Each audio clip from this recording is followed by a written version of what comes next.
যুবক রে, যৌবনকাল তুমি তোমার আল্লাহর রাস্তায় তুমি ব্যয় করো। যদি তুমি ব্যয় করতে পারো কি লাভ হবে শুনে নাও। যেদিন কিয়ামতের ময়দানে কোনো ছায়া থাকবে না, মানুষেরা বাঁচাও বাঁচাও বলে আর্তনাদ করবে, মানুষের মাথার উপরে মগজ চলে আসবে। বিশ্ব নবী বলেন যে যুবকটা আমি আল্লাহর রাস্তায় ইবাদত করেছিল রে, এই যুবককে আমি আল্লাহ আমার আরশের নিচে মেহমান বানাবো, আমি আমার আরশের নিচে স্থান দেব। এই যুবকের কোনো চিন্তা থাকবে না, থাকবে না, থাকবে না। তাহলে পাঁচটা প্রশ্ন কিয়ামতের দিন করা হবে। দ্বিতীয় নম্বর হলো ওয়ান শাবাবিহি ফীমা আবলাহু, যৌবন সম্পর্কে প্রত্যেকটা মানুষকে জিজ্ঞাসা করা হবে, উত্তর দেওয়ার জন্য রেডি হয়ে যা। সবচেয়ে পদদলিত, সবচেয়ে পথভ্রষ্ট, সবচেয়ে পাপের সঙ্গে জড়িয়ে বর্তমান যারা আছে তারাই এখন যুবকেরা। ঠিক বললাম না ভুল বললাম বলেন? আপনি কি বলছেন? আব্দুর রহমান বুড়া হয়ে গেছে? আব্দুর রহমান যুবক, সব জানে, সব জানে। আর মাদ্রাসার তৈরি হওয়া জিনিস, বুঝতে পারছেন কি না? মাদ্রাসার দিকে বেরিয়েছি, বুঝতে পারছেন আমরা কি জিনিস সব বুঝি। গ্রামে গাড়ি নিয়ে যদি রাত 1টার সময় পড়ে বেরিয়ে যাই, 1টার সময় ইসলামপুর দিয়ে যদি বেরিয়ে যাই, ওই দিক থেকে কোথাও নসিপুর টেসিপুর দিকে সীতাপাহাড়ি বা আপনার কি বলছে দেওতলা, ওইসব এলাকা দিয়ে যদি এই জলসা করি এদিক দিয়ে বেরিয়ে যাই, রাত 1টার সময় দেবো ছেলেরা কানে মোবাইল ধরে আছে, কি করছে? তসবি গুনছে। কি করছে? রাত 1টার সময় ফোনে আর বাপের সঙ্গে গল্প করছে। কি করে? খালি ফোনে হ্যালো গেল গেল হ্যালো এই চলছে। সবচেয়ে পদদলিত, সবচেয়ে লাঞ্ছিত বঞ্চিত বর্তমান মুসলিম যুবকেরা। একটু ঠিক কিনা হ্যাঁ না বলেন? বর্তমান মুসলিম যুবকদের অধপতনের অনেক কারণ, একটা একটা করে যে চিরুনি তল্লাশ করেন অবাক হয়ে যাবেন। বর্তমান আমরা এত লাঞ্ছিত বঞ্চিত পদদলিত কেন? নম্বর 3, কিয়ামতের দিন বলা হবে মাল কিভাবে উপার্জন করেছিলে, এটা আরো গুরুত্বপূর্ণ।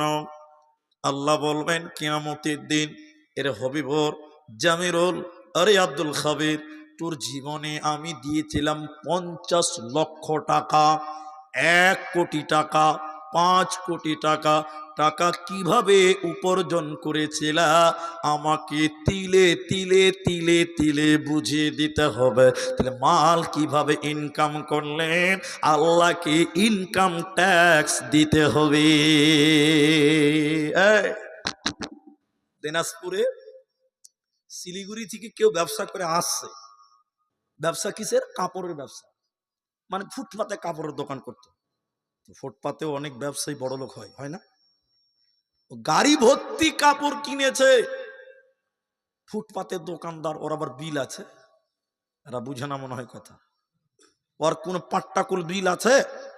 নাই। ফুটপাতে কাউকে বিল দেয়, কে বিল দেয় গো? ফুটপাতে, ফুটপাতে মালের কোন বিল লাগে না? লাগে? এক গাড়ি মাল কিনে এদিকে কোথাও মুর্শিদাবাদ মালদার দিকে আসছিল, রাস্তাতে পুলিশ ধরেছে, এত কাপড় কিসের? দোকানে করি, বিল দে। বড় করে দেখছে, বড় বাবু চাই থানাতে গাড়ি লাগাও, চলো 4 লাখ টাকার কাপড় আছে, থানাতে কাপড় লাগাও, গাড়ি লাগাও, বিল নিয়ে এসে কাপড় নিয়ে যাবে, নাহলে থানাতে কাপড় জমা হয়ে গেল। আপনার বাড়িতে যদি সিবিআই চলে আসে, ইডি চলে আসে, আপনাকে তল্লাশি করো আপনার বাড়িতে, এদিকে দেখেন, বেশি নয়, মাত্র 5 লাখ টাকা পেয়েছে। ক লাখ টাকা? 5 লাখ টাকা। 5 লাখ টাকা খালি পেয়েছে সিবিআই ইডি। আমার কথা খুব ভালো করে বুঝেন, কিচ্ছু বলবে না, আপনাকে মারবেও না, পিটবেও না, ধমকও দিবে না, কিচ্ছু করবে না, খালি বলবে যে এই টাকার ট্যাক্স কোথায় বলো। কথা বুঝতে পারেন? হ্যাঁ না বলেন? টাকার উৎস কোথায়? কোথা থেকে এত টাকা বাড়িতে এলো? কি করো? কোন ব্যবসা থেকে এসেছে? ওই ব্যবসার হিসাবটা দাও। যদি হিসাব দিতে পারেন চলে যাও, কোনো ব্যাপার না। যদি না দিতে পারেন সঙ্গে সঙ্গে কান ধরে মামুর বাড়ি নিয়ে যাবে। কথা বুঝতে পারেন কিনা? এরা বুঝতে পারেন না। শুনেলেন? কিয়ামতের দিন আল্লাহ বলবেন 3 নাম্বার প্রশ্ন, আরে পৃথিবীর লোক, তোমার জীবনে 5 কোটি টাকা 60 বছরে কামাই করেছিল, আল্লাহর কাছে সব লেখা আছে। টাকাগুলো কিভাবে কামাই করেছিলা, ইনকাম ট্যাক্স তুমি জমা করো, আল্লাহকে তিলে তিলে বুঝিয়ে দিতে হবে। আল্লাহ এটা ধানের জমি থেকে এসেছিল, এটা কাপড়ের দোকান থেকে পেয়েছিলাম, আল্লাহ ওটা চায়ের দোকান থেকে এসেছিলাম, ওটা দালালি করে খেয়েছিলাম, ওটা বেইমানি করে 1 লাখ টাকা এনেছিলাম। প্রতিটি টাকার হিসাব তিলে তিলে তিলে তিলে দিতে হবে। এই জন্য নবী আফসোস করে বলেন, আল্লাহ নবী বলছেন, শোনো, ইয়াতি আলান্নাসি জামান, এমন একটা জামানা আসবে রে, মানুষেরা তাওয়াক্কা করবে না, মানুষেরা পারোয়া করবে না যে টাকা কিভাবে কামাই করলো, কেউ চিন্তা ভাবনা করবে না হালাল না হারাম, সঠিক পন্থায় না বেঈমানি করে এলো। টাকা যে মূল্যে যেভাবে আসু গ্রহণ করবে, কেউ তাওয়াক্কা করবে না। আল্লাহর নবী বলছেন, এ মালের কারণে কিয়ামতের দিন তোমাকে টেনে হিচড়ে জাহান্নাম দেওয়া হবে, তোমার উপায় রবে না, থাকবে না, বাঁচবে না। আর একটু দেখেন আমার দিকে। 4 নম্বর প্রশ্নটা এক্ষুনি বলে দিব, কারণ দুটাকে অ্যাপ্রোচ করতে হবে, দুটাকে মিলাতে হবে। 4 নম্বর কি, মাল কিভাবে খরচা করেছ, কামাই করেছো একটা দিক গেল। 4 নম্বর কি প্রশ্ন, কিভাবে খরচ করেছিলা, তুমি তো 5 কোটি টাকার মালিক ছিলে, খরচ কিভাবে করেছো সেটাও বলো। এদিকে দেখেন, আমার দিকে দেখেন, টাকা আমার, যা ইচ্ছা তা করব, চলবে? বলুন। ওই যে তখন শুরুতে একটা কথা গোপন করে রেখেছি, আল্লাহ মানুষকে 2টি জিনিস দিয়েছে বলেছে, কটা? সবাই বলুন। একটা হলো হায়াত, আর একটা হলো মাল, সম্পদ। সম্পদ দিয়েছে কে? এতটি লোক বলুন, কে দিয়েছেন? আল্লাহ দিয়েছেন। এই সম্পদ কিভাবে খরচ করেছ, প্রতিটি মালের তিলে তিলে করে হিসাব দিতে হবে। এই ব্যাপারে আপনি 5-10টা মিনিট টাইম আমাকে দেন, আপনাকে বিতফসিল আপনাকে বুঝিয়ে দিব। যেমন এদিকে দেখেন, তোমার জীবনে ছিল 2 লক্ষ টাকা মাসে কামাই, বছরে একটা যাকাত দিতে হতো। এই কিয়ামতের দিন ফেরেশতারা কলার ধরে বলবে, যাকাত, এই যাকাত, যাকাত, যাকাতের হিসাব নাই, ফেসে গেলেন, যাকাত দিলেন না। এলাকাতে এতিম মিসকিন ছিল, ওদের হক আপনি দেননি ঈদের দিন, আল্লাহ বলবেন মালটা খরচ হয়নি, ফেসে গেলেন। এজন্য শুনেলেন, কিয়ামতের দিন 4 নাম্বার যে প্রশ্নটা করা হবে, মাল কিভাবে ইনকাম করেছ আর কিভাবে খরচ করেছ, এই 2টি প্রশ্ন কিয়ামতের দিন তিলে তিলে আল্লাহকে বুঝিয়ে দিতে হবে। একটা টাকা পর্যন্ত গোপন করা যাবে না। আমার দিকে দেখেন ভাইজান, কষ্ট পাবেন না। মনে করলেন ফেরেশতা আপনাকে ধরেছে কিয়ামতের দিন, ফেরেশতা, এই আব্দুর রহমান, এই এই হাবিবুল, বলো, টাকা তো মেলাই ছিল, তুই কি খরচ করেছিল, কোন পথে করেছো বলো দেখি, একটু শুনি। আল্লাহ বলছেন, তাহলে আপনি বলছেন, ইসলামপুর উত্তরপাড়া জালসাতে দিয়েছিলাম 10,000 টাকা। আল্লাহ বলছে, ঠিক আছে। ইসলামপুর মার্কাজে জালসাতে দিয়েছিলাম 50,000 টাকা। আল্লাহ বলছে, ভালো করেছো। তারপরে ইসলামপুরে দক্ষিণ পাড়া ওয়াক্তে মসজিদে দিয়েছিলাম 3,000 টাকা, ওয়াক্তে মসজিদ, ঠিক আছে। এটা এতিম কাঁদছে, ঈদের দিন দিলাম 1,000 টাকা, কাপড় চোপড় কিনবে, বাস। এটা বিধবা, বাড়িতে চাল ছিল না, 1 বস্তা চাল দিয়েছিলাম। আল্লাহ বলছে, খুব ভালো, খুব ভালো। তারপরে বলছি যে পার্টির লোকেরা গান করবে বলছিল, আল্লাহ মাত্র 20 টাকা দিয়েছিলাম। আল্লাহ বলছে, কেন দিয়েছিলি বল, বলেন, কে উত্তর দিবে, বলো, যাও, কে দিবে উত্তর? আমি বলবো যে 20 টাকা এই লিগে দিয়েছিলাম। এখন অনেক মুসলিম ছেলেরা দুর্গাপূজার মেলাতে চান্দা পর্যন্ত দিচ্ছে, দিচ্ছে কি দিচ্ছে না বলেন? হ্যাঁ না বলে না? এমন ফেসবুকে দেখেছি, দুর্গাপূজার কমিটিতে মুসলিম যুবকদের নাম পর্যন্ত কমিটিতে দেওয়া হয়েছে। বলুন নাউজুবিল্লাহ। কি অবস্থা হয়েছে দেখেন। আর কিছু কিছু লোক বলছে ধর্ম যার যার, উৎসব সবার, বলে না? টাকা দিচ্ছে পাপের কাজে। না, টাকা কোন পথে খরচ হবে আমি আদায় করছি না, ভাববেন না যে আদায় করছি না।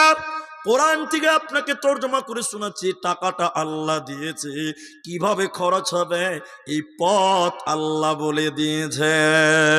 বিসমিল্লাহির রহমানির রহিম। ওয়া আতাল মালা আলা হুব্বিহি যাবিল কুরবা ওয়াল ইয়াতামা ওয়াল মাসাকিন ওয়া আবনাস সাবিল।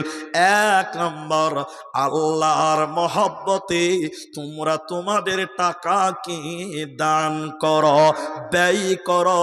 টাকা খরচা হবে একমাত্র প্রথম নম্বর আল্লাহর রাস্তায়। সবাই বলুন কার রাস্তায়? দ্বিতীয় নম্বর, কুরবা, নিকটাত্মীয়।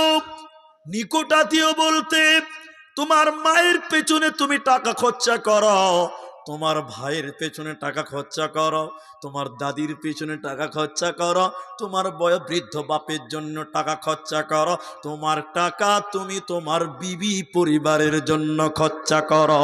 তার দ্বিতীয় নম্বর, নিকট আপনজনদের পেছনে তুমি খরচ করো। টাকা কোন জায়গায় খরচ হবে? তিন নম্বর আল্লাহ বলেন, শুনে নাও, ওয়া আতাল মালা আলা হুব্বিহি যাবিল কুরবা ওয়াল ইয়াতামা। এতিমদেরকে তোমরা দাও, এতিমদেরকে তোমরা তোমাদের অর্থ থেকে সহযোগিতা করো, তাদের পেছনে তোমরা ব্যয় করো। যদি এতিমদের পেছনে ব্যয় না করেন, এতিমদের পেছনে যদি সাদকা দান না করেন, কাল কিয়ামতের দিন অবস্থাটা কি হবে একটু আমার দিকে তাকান, তাইলে বুঝবেন। জাহান্নামে যখন জাহান্নামীরা চলে যাবে, জান্নাতীরা মালিক নামক ফেরেশতাকে বলবে, অথবা জান্নাতীরা জাহান্নামীদেরকে ডেকে ডেকে ডেকে ডেকে বলবে, বলো ও জাহান্নামীরা, হে জাহান্নামীরা, তোমরা কেন কেন জাহান্নাম গেলে? তোমরা বলো কিসের কারণে তোমরা জাহান্নাম গেলে বলো। জাহান্নামীরা কেঁদে কেঁদে কেঁদে কেঁদে চারখানা কারণ বলবে। ইসলামপুরের লোক ওই চারটা বলবো না, একটা শুধু বলার জন্য আপনাদেরকে বললাম। সে একটা কি, জাহান্নামীরা জান্নাতীদের দিকে কেঁদে কেঁদে কেঁদে কেঁদে তখন বলবে, ও জান্নাতি ভাইরা, আমরা কেন জাহান্নামে এলাম? ওয়ালাম নাকুনু তুইমুল মিসকিন, আমরা এতিম মিসকিনদেরকে খাবার খেলাই নাই। ঈদের দিন মিসকিনের বাড়িতে খাবার নাই, মিসকিন না খেয়েছিল, এতিম না খেয়েছিল। ওই এতিমদেরকে না খিলাবার কারণে, এতিমদের খাবার না দেওয়ার কারণে আমরা জাহান্নামে এলাম। জাহান্নামীরা কেঁদে কেঁদে কেঁদে কেঁদে বলবেন, ওয়ালাম নাকুনু তুইমুল মিসকিন, আমরা দুস্থ গরিব এতিম মিসকিনকে খিলাই না, এরই কারণে আমরা জাহান্নামে এলাম। তাইলে টাকা কিভাবে খরচা হবে? আল্লাহ ফরজ দিয়ে দিয়েছে, আল্লাহ রাস্তা বলে দিয়েছে। ওয়াল ইয়াতামা ওয়াল মাসাকিন, এতিমদের পেছনে মিসকিনদের পেছনে খরচা করা। আর পথচারী মুসাফির, মুসাফির অথবা রাস্তায় দাঁড়িয়ে গেছে, মানে ভিক্ষা করছে, তোমার বাড়িতে এসে বলছে, বাবা হ্যাঁ বাবা কিছু দাও, বাবা কিছু দাও।